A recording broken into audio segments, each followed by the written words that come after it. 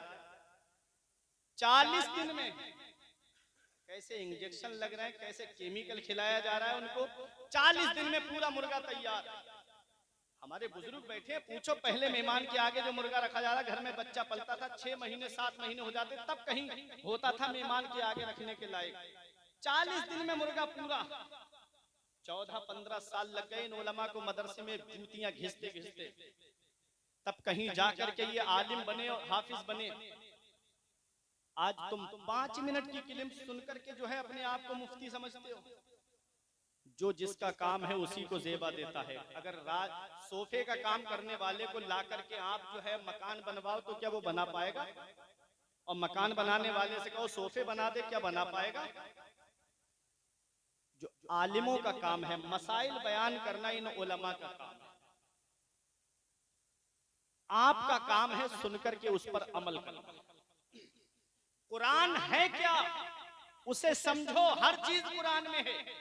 इमाम गजाली ने पूछा गैर मुस्लिम से, तूने कुरान की जो सितारों की चाल का जिक्र कुरान में पढ़ा है वो कौन सी आयत में पढ़ा है? तो वो कहता है सूरह यासीन शरीफ की आयत करीमा, कुल्लुन फी फलकिन यस्बहून, हर चीज आसमान में तैर रही है, चल रही है, मैंने उसमें पढ़ा है। आयत करीमा क्या है? कुल्लुन फी फलकिन यस्बहून, हर चीज आसमान में तैर रही है। इमाम गजाली मुस्कुरा के फरमाते हैं तूने इससे सितारों की चाल का जिक्र पढ़ा है? उसने कहा हाँ हुजूर। फरमाया थोड़ा और गौर कर लेता तो तुझे उल्टी चाल का भी जिक्र मिल जाता। वो कहता है मुझे बताइए है कैसे? अब इन उलमा की तवज्जो, कौन सी आयत है? कुल्लुन फी फलकिन यस्बहून। शायर इस्लाम गुलाम नूर मुजस्सम साहिब किबला तशरीफ फरमा है, ये बेहतरीन आलिम भी हैं अल्हम्दुलिल्लाह। सबकी तवज्जो चाहता हूँ, देखिएगा कुरान की कौन सी आयत करीमा?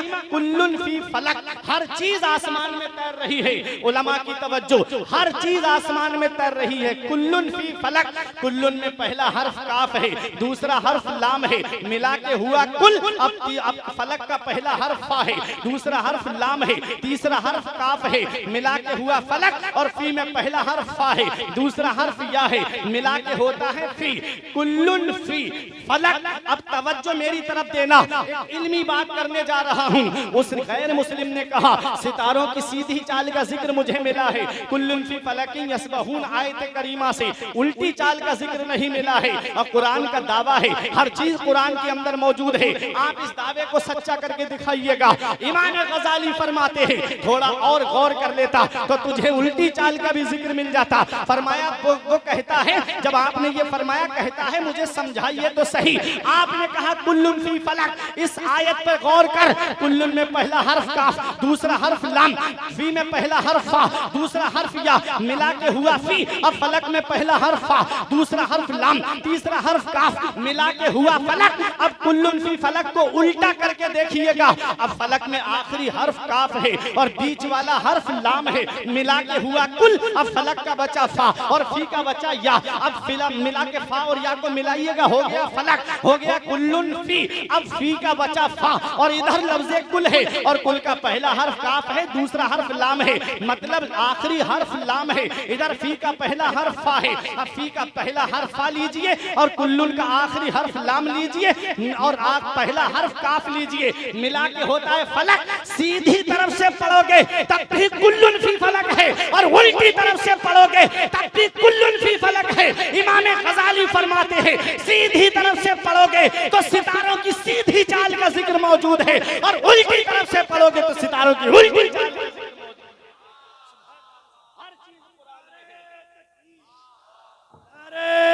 तकबीर, नारे रिसालत, उलमाए अहले सुन्नत।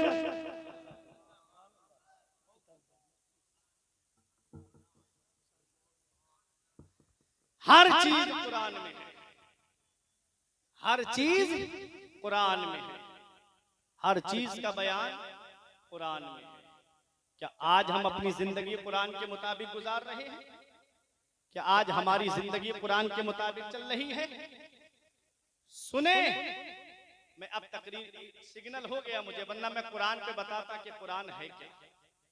लेकिन सुनिएगा, एक बात बता दूं, कुरान, हर चीज कुरान में है। सबसे पहला हवाई जहाज जिसने बनाया था वो भी एक कलमा पढ़ने वाला, कुरान पढ़ने वाला ही था। 1969 के अंदर 3 लोग चांद पर गए थे, Neil Armstrong, Edwin Aldrin, Colin Bush. Japan ने कहा मेरी तहकीक है, अमेरिका बोला मेरी तहकीक है।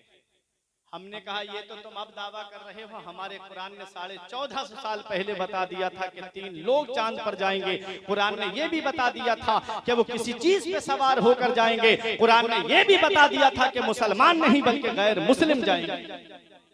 ये हमारा कुरान है। कुरान की आयत वल कमर इज़ तसक लतरकबुन्न तबकन अन तबक फमा लहुम ला युमिनून। माहे कामिल की कसम, चांद की कसम, तुम जरूर जरूर सवार होकर जाओगे। तबकन अन तबक, स्टेप बाई स्टेप, जीना ब जीना। फमा लहुम ला युमिनून, तुमको क्या हो गया कि तुम ईमान नहीं लाते? देखो कुरान ने क्या बताया, क्या बताया। मैं वाकया सुना के भी आपको उछाल सकता हूं, लेकिन कुरान जिसकी तालीम से आज हम दूर हो गए वो है क्या? सुनिएगा, कुरान ने कहा माहे कामिल की कसम। सूरह रहमान में अल्लाह ने फरमाया या माशरल जिन्न वल इंस इन इस्ततातुम मिन अक़तारिस समावाति वल अर्द फनफुजू ला तनफुजूना इल्ला बिसुल्तान फबिअय्यि आलाई रब्बिकुमा तुकज़्ज़िबान। ऐ जिन्न और इंसान के गिरोह, अगर तुम आसमान के किनारों से गुजरना चाहो तो गुजर जाओ, जहां जाना चाहते हो वहां चले जाओ, जहां जाओगे वहां अल्लाह की बादशाहत पाओगे। तो पता चला इंसान चांद पे जाएगा और 3 लोग गए। हमारे कुरान ने बता दिया लतरकबुन्ना, जरूर जरूर तुम सवार होकर जाओगे। किस पर सवार होकर गए? मिशन अपोलो 11 पे सवार होकर के गए। ये सबसे पहला हवाई जहाज किसने बनाया? सबसे पहला हवाई जहाज हजरत अब्बास बिन फरनास ने मस्जिद कुर्तुबा के अंदर कुरान पढ़ करके परिंदे का तसव्वुर लेकर के सबसे पहला हवाई जहाज हजरत अब्बास बिन फरनास ने बनाया है। सबसे पहली घड़ी किसने बनाई है? सबसे पहली घड़ी हजरत यूसुफ बिन अम्र ने बनाई है, जिसे मस्जिद कुर्तुबा में नहीं लगाया गया बल्कि दमिश्क की जामा मस्जिद में लगाया गया। सबसे पहला कागज किसने बनाया है? सबसे पहला कागज हजरत अब्बास बिन फरनास ने बनाया है। पहले कागज रुई से बनता था, आज कागज दरख्त से बनता है। अब पेड़ काट के मशीन में डाला जाता है, उसे बारीक पीस दिया जाता है, उस पे केमिकल लगा करके कागज तैयार होता है। जब कागज तैयार हो जाता है तो कोई ABCD उस पे लिखता है, कोई छोटा आ बड़ा आ लिखता है। अब बच्चा पढ़ने के बाद में आला डिग्री हासिल कर लेता है। वक्त कम है मेरे पास, मुख्तसर बता रहा हूँ। जब बच्चा पढ़ने के बाद में कोई डॉक्टर बनता है, कोई इंजीनियर बनता है, कोई प्रोफेसर बनता है। अब बनने वाला तो AC रूम में बैठा है, बनाने वाला कमरे में बैठा है और बैठ करके वहां पर आईफोन चला रहा है, फॉर्च्यूनर कार से घूम रहा है, और बनाने वाला नालियों में पड़ा हुआ है, घर में रखा हुआ है। वो कागज जिसने डॉक्टर बनाया, उस कागज को क्या हुआ? बाप ने भंगार वाले के हाथ बेच दिया, भंगार वाले ने दुकानदार के हाथ बेच दिया, दुकानदार ने अपने साइज में काट करके, किसी ने जलेबी रखकर कर बेची, किसी ने समोसा रख कर बेचा, किसी ने ब्रेड पकोड़ा रख करके बेचा। अब वो कागज नाली में पड़ा है, आदमी जेब में नहीं रखता है, खा करके जमीन पे कागज फेंक देता है। बनने वाला एसी में बैठा है, बनाने वाला नाली में पड़ा हुआ है। ऐ भरगैन वालों, सेम मशीन है, सेम केमिकल है, सेम दरख्त है, लेकिन उस पर छोटा आ बड़ा आ लिखा हुआ नहीं है, बल्कि लिखा है बिस्मिल्लाहिर्रहमानिर्रहीम। कोई आलिम फतवा नहीं देगा, कोई मुफ्ती फतवा नहीं देगा। अल्लाह कुरान में फरमा रहा है ला यमस्सुहु इल्लल मुतहहरून, जब तक वुजू ना हो इस कागज को हाथ भी मत लगाना। ऐ भरगैन वालों, जब कागज पर कुरान लिख जाए तो कागज अजमत वाला हो जाए, तो जिन हाफिजों के सीने में कुरान के 30 पारे, उन हाफिजों की शान का आलम क्या। नारे तकबीर, नारे रिसालत, शहीद आजम कॉन्फ्रेंस, नारे तकबीर। कागज पे कुरान लिख जाए तो कागज अजमत वाला हो जाए। रब फरमाता है जब तक वुजू ना हो हाथ मत लगाना इसे। तो जब कागज पे कुरान आ जाए तो कागज अजमत वाला हो जाए। जिन हाफिजों के सीने में कुरान के 30 पारे, उन हाफिजों की शान का आलम क्या हो। इसीलिए कहता हूं बख्शिश की राह मोमिनो आसान बना लो, अपने लिए निजात का सामान बना लो। दुनिया की किताबों पे नजर बाद में रखना, बच्चों को पहले हाफिजे कुरान, बच्चों को पहले हाफिजे कुरान बना लो। अब एक हदीस सुनो, तकरीर मेरी खत्म। पैगंबर इस्लाम इरशाद फरमाते हैं जो कुरान हासिल करे और हर मामले में कुरान को आगे रखे, मन जअलहु अमामहु कादहु इलल जन्नह। नबी फरमाते हैं जो हर मामले में कुरान को आगे रखे, कुरान उसको जन्नत में ले जाएगा। और जिसने कुरान वमन जअलहु खल्फा ज़हरिही, और जिसने कुरान को पीठ के पीछे रखा, साक़हु इलन नार, तो कुरान उसको जहन्नम में ले जाएगा। नबी ने फरमाया कुरान शफाअत भी करेगा। किसकी शफाअत करेगा? जो कुरान की तिलावत करते हैं, जो कुरान से मोहब्बत करते हैं, जो हाफिजे कुरान से मोहब्बत करते हैं, जो उलमाए दीन से मोहब्बत करते हैं, कुरान शफाअत करेगा। तो कुरान को जो आगे रखेगा हर मामले में, हम खेती कर रहे हैं तो हम कुरान को आगे रखें कि हमको खेती किस तरीके से करनी है। किसी की मेड़े नहीं छांटना है, किसी के पेड़ों को नहीं तोड़ना है, किसी की ईख का बगैर इजाजत गन्ना नहीं खाना है। कुरान को आगे रखें हर मामले में। कुरान क्या पैगाम देता है, और जब शादी का मौका आए तब भी कुरान को आगे रखें। कुरान हमें क्या पैगाम देता है? कुरान पैगाम देता है व आशिरुहुन्ना बिल मारूफ, अपने घर वालों के साथ मोहब्बत से पेश आओ, अपनी बीवियों के साथ मोहब्बत से पेश आओ, अपने बच्चों के साथ मोहब्बत से पेश आओ, अपने माँ बाप के साथ मोहब्बत से पेश आओ। ये कुरान हमें पैगाम दे रहा है। आज जब हमारे घर में इंतकाल हो जाता है तब हम अपने आलिम के पास आके कहते हैं हजरत छुआरे लेकर आया हूँ 41, इस पर कौन सी सूरत पढ़ी जाएगी आप पढ़ दो। बेरी की लकड़ी लेकर आएगा हजरत, इस पे कौन सी सूरत पढ़ी जाएगी आप पढ़ दो।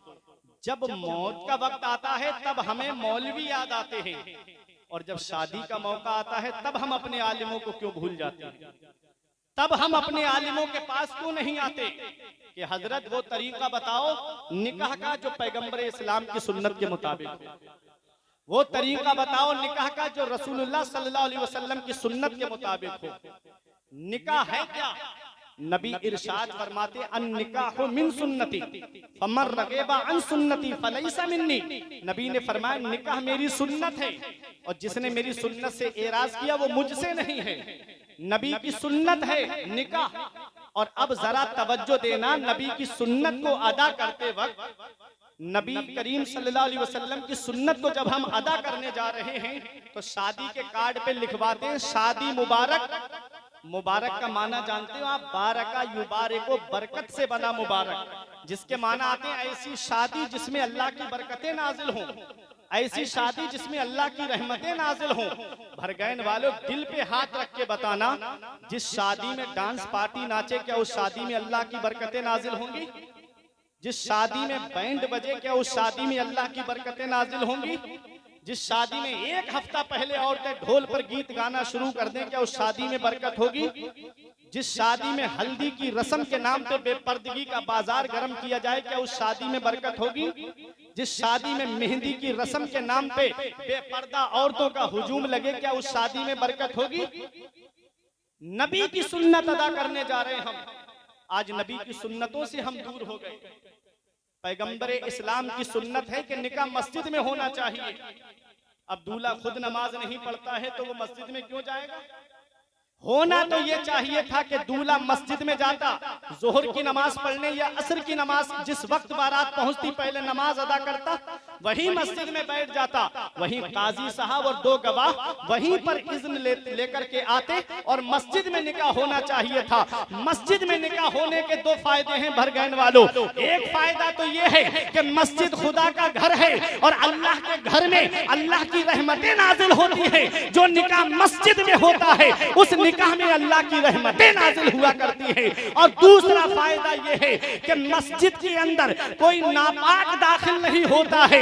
मस्जिद में जो भी दाखिल होता है वो पाक दाखिल होता है। अरे जो निकाह मस्जिद में होगा उस निकाह में कोई नापाक शामिल नहीं होगा, जो भी शामिल होगा वो पाक शामिल होगा। और नापाक के ताल्लुक से नबी फरमाते हैं, जिस घर में जानदार की फोटो लगी हो, जिस घर में कुत्ता हो और जिस घर में जुनबी नापाक हो, उस घर में अल्लाह की रहमत के फरिश्ते नहीं आते हैं। इसलिए आज घर में कमाने वाले 5-6 लोग हैं, लेकिन घर में बरकतें नहीं होती। घरों के अंदर से बरकतें उठ गई हैं। हमने कहा घरों का माहौल पहले दुरुस्त कर लो, खाना दस्तरख्वान लगा करके खाओ, एक एक करके खाना मत खाना, सब जमा हो करके दस्तरख्वान लगा करके खाना खाना।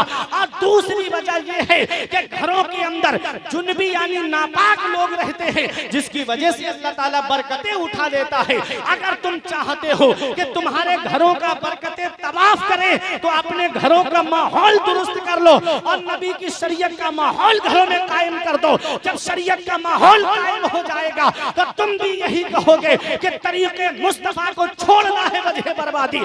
इसी से कौम दुनिया में हुई इक्तिदार अपनी हमें करनी है। शहंशाह बतहा की रजा जोई, वो अपने हो गए तो रहमते परवरदिगार। तो नबी की सुन्नत अदा कर रहे हैं हम। निकाह फैसल भाई की शादी है ना, सुन्नत अदा करने जा रहे हैं आप।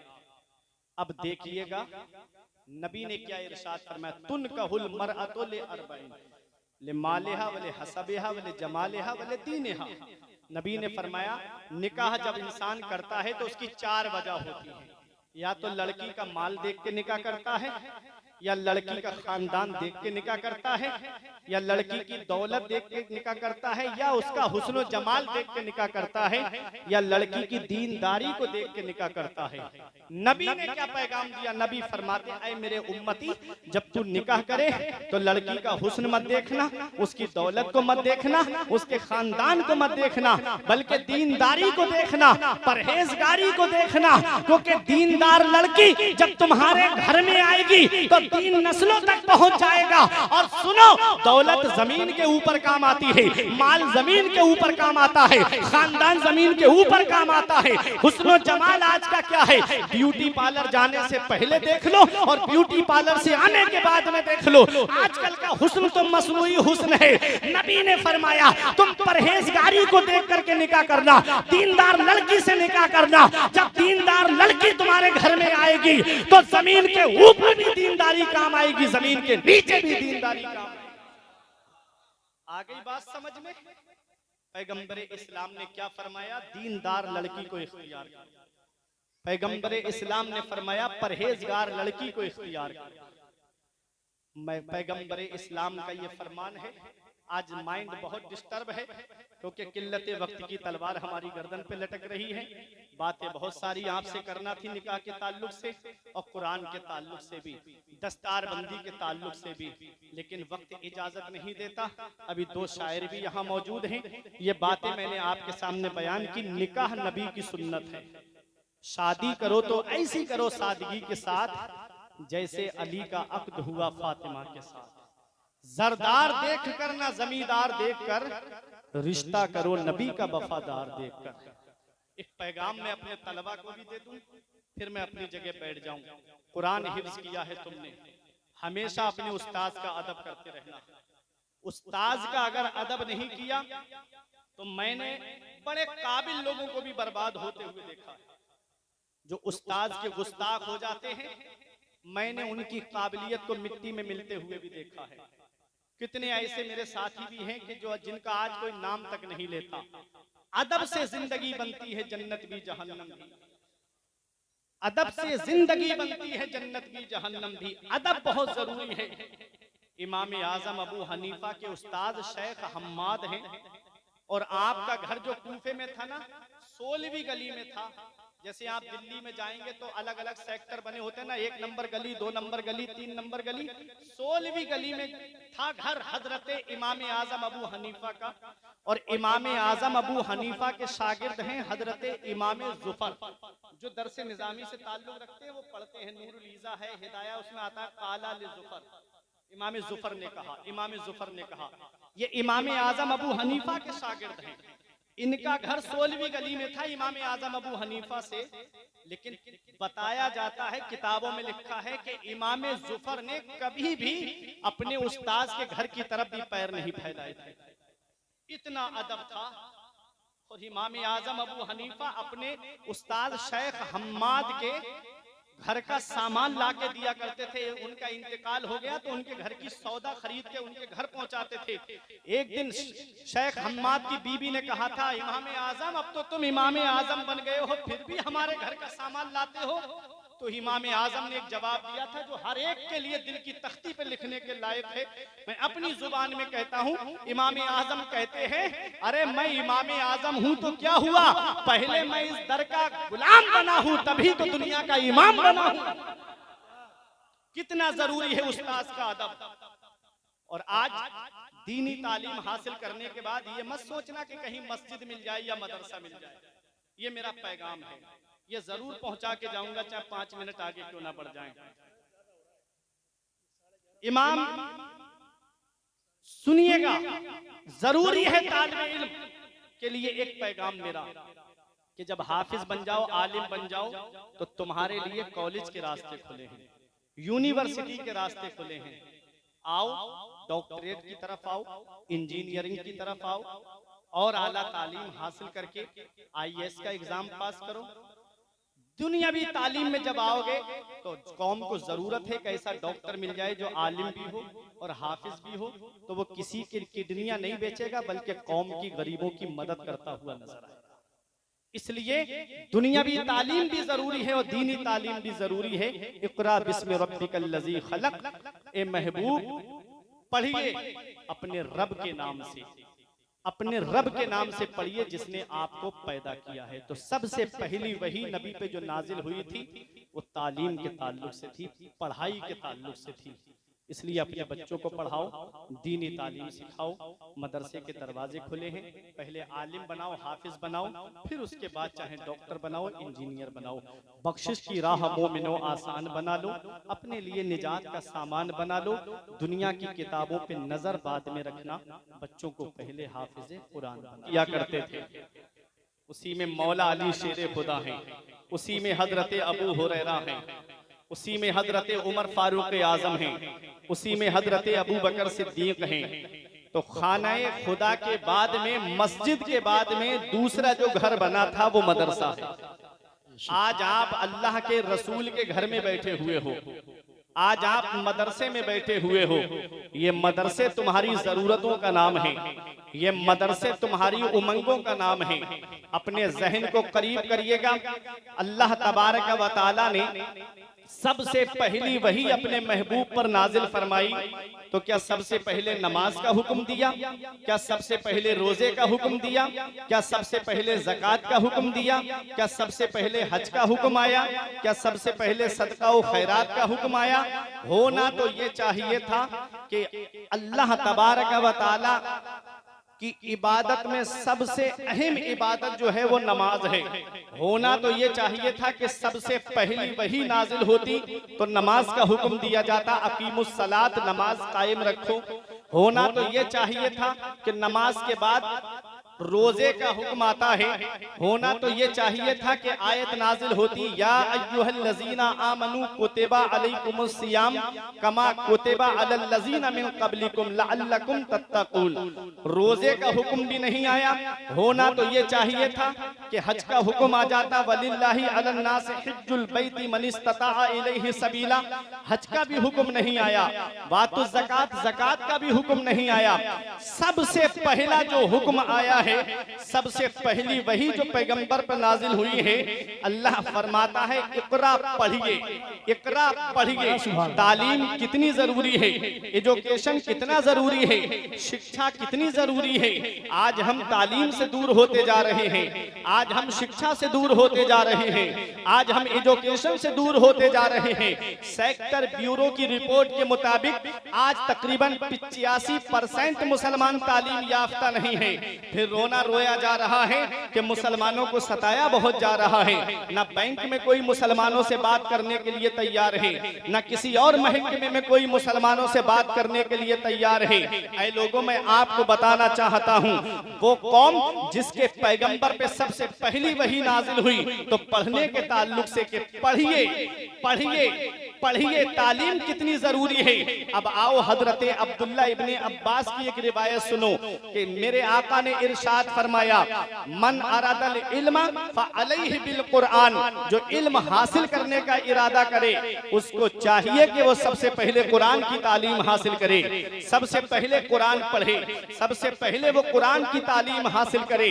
आज हम अपने बच्चों को मदरसा नहीं भेजते, आज हम अपने बच्चों को दीनी दरसगाह में नहीं भेजते। आज हम सोचते हैं कि बच्चा कॉलेज जाएगा, डॉक्टर बनेगा, पैसा कमाएगा, इंजीनियर बनेगा, पैसा कमाएगा, प्रोफेसर बनेगा, पैसा कमाएगा। हाँ हाँ, मैं मानता हूँ भरगैन वालों, अगर बच्चा डॉक्टर बन गया तो पैसे कमाएगा, बच्चा इंजीनियर बन गया तो पैसे कमाएगा, बच्चा प्रोफेसर बन गया तो पैसे कमाएगा, लेकिन वो ताज तुम्हें नहीं दिला सकता जो ताज एक हाफिज कुरान के माँ बाप को अल्लाह कयामत में अता फरमाएगा, जो एक आलिम दीन के माँ बाप को अल्लाह कयामत में अता फरमाएगा। मन क़रा अल कुरान व अमिला बिमा फीह यलबिसु वालिदाहु ताजन यौमल क़ियामती वहु अहसनो का दौइ शम्स। जो कुरान पढ़े और उस पर अमल करे, अल्लाह उसके माँ बाप को ऐसा ताज अता फरमाएगा जिसकी रोशनी आसमान के चांदों सूरज से भी ज्यादा हो। तो कुरान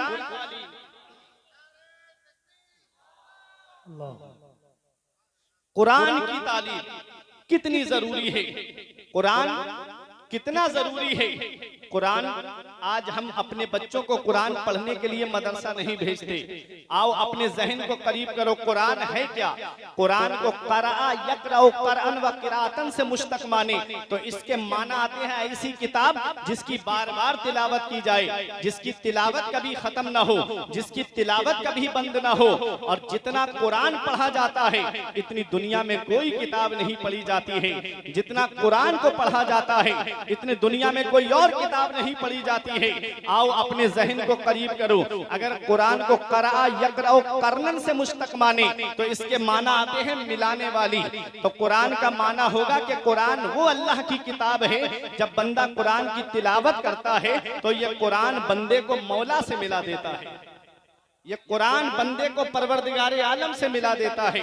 मेरे आका ने इरशाद फरमाया, कुरान अल्लाह की वो रस्सी है कि जिसका एक सिरा तिलावत करने वाले के हाथ में है और दूसरा सिरा अल्लाह के दस्ते कुदरत में है। कुरान जब बंदा पढ़ता है तो ये कुरान बंदे को मौला से मिला देता है। बात समझ में आ रही है? कुरान की तालीम है क्या? कुरान जिस सीने में आ जाता है वो सीना आग से महफूज हो जाता है। कुरान जिस सीने में आ जाए वो सीना आग से महफूज हो जाता है। आओ अपने जहन को करीब करो, मैं कुरान की अजमत बताता हुआ चल रहा हूँ। आप मदरसे में बैठे हुए हो, यहाँ से 14 बच्चों ने कुरान पाक को हिफ्ज किया है। कुरान जिस सीने में आ जाए वो सीना आग से महफूज हो जाता है। जब हाफिज कुरान का इंतकाल हो जाए और जब वो कब्र में जाता है, अल्लाह जमीन को हुक्म देता है, ला ताकुली लहमा, इसके जिस्म को मत खाना, इसके बदन को मत खाना। जमीन कहती है, ऐ मेरे परवरदिगार, मैं कैसे उसके जिस्म को खाऊंगी जिसके सीने में तेरा कलाम मौजूद है। पता चला हाफिजे कुरान का जिस्म जो है, बाअमल हाफिजे कुरान का जिस्म जो है वो कब्र में सलामत रहता है, उसे कब्र की मिट्टी नहीं खाती है। अब सोचो, कुरान जिस सीने में आ जाए वो सीना आग से महफूज हो जाता है, वो सीना आग से महफूज हो जाता है। तो हाफिज कुरान की शान का आलम क्या होगा।